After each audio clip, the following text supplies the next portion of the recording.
CCTV ফুটেজত দেখা যায় একজন ব্যক্তি হাতত আছে ছুরি বিক্ষে একখান দোয়ানত এবং ব্যবসায়ী লয় হতাবাত্রা হর তবে গলাত ছুরি তৈরি তাত্তুন টিয়া পয়সা লেজবিগুর অভিযোগ তুললি আরিফ নামে এক দোয়ানদার। মূলত এই ঘটনা ঘটে খুলগাঁও ব্যবসায়ী সমিতির সদস্য মসজিদে তৈবিয়ার দোকানদার ব্যবসায়ী মোহাম্মদ আরিফুল্লাহ।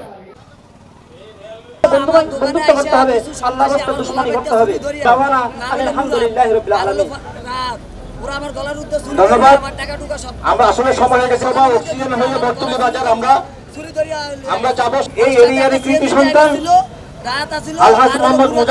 আজ 30 সেপ্টেম্বর বিকেলে মসজিদে তৈবিয়া দোয়ানদার ব্যবসায়ী সমিতির সদস্য এবং মিয়াপাড়া ব্যাপারীপাড়া ও এলাকার স্থানীয় গণ্যমান্য ব্যক্তিবর্গল মিলিয়ে উগ্র বিক্ষোভ ও প্রতিবাদ সমাবেশের আয়োজন করে।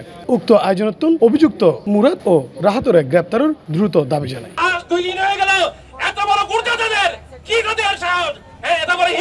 তাদেরকে ঘর থেকে ধরে ধরে আগা গোলা মিলিয়ে রাস্তার মধ্যে শুয়ে রাখতে হবে। আর প্রতিবাদ নয়, এখন হবে প্রতিরোধ।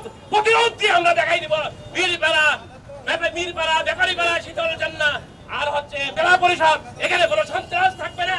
যারা দোকান করেন তারা আমাদের মেহমান, আমরা তাদের দোকান থেকে অ্যাডভান্স টাকা নিয়ে আমাদের ছেলে সন্তানকে লেখাপড়া করাই, খাওয়া ভরণ পোষণ করাই। এদেরকে যদি আমরা সুরক্ষা না দিতে পারি তাহলে এটা আমাদের জন্য হক হবে না। বাইরের সন্ত্রাসের চাইতে আমাদের স্থানীয় যারা আছেন, যারা আমাদের পরিচিত, তাদের সন্তানরা, তাদের ভাই ব্রাদাররা কিন্তু এই সমস্ত কাজ করে। আমরা অনেক সময় সম্মানার্থে কিন্তু কিছু বলি না। আজকের এই প্রতিবাদ সভায় যে সিদ্ধান্তটা হবে ইনশাআল্লাহ প্রতিফলন আপনারা দেখবেন।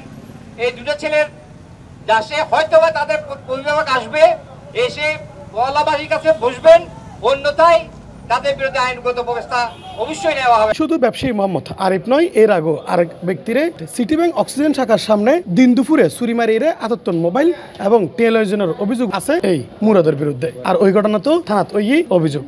মুরাদ, আমি আমার বাসার সামনে দোকানে সিটি ব্যাংকের সামনে ওখানে দাঁড়ায় রয়েছি, ও হঠাৎ করে ছেলে 4-5টা ছেলে এমনকি দাঁড়ালো অস্ত্র নিয়ে এসে আমাকে আঘাত করে, আমার মোবাইল নিয়ে গেছে, এমনকি টাকা নিয়ে গেছে। শুধু এই দুই ঘটনা নয়, এর আগেও তারুলিরে বিভিন্ন অপরাধমূলক কাজ সংগঠিত করার অপরাধে সামাজিক যোগাযোগ মাধ্যম এবং গণমাধ্যমত বহু নিউজও প্রচারিত হয়।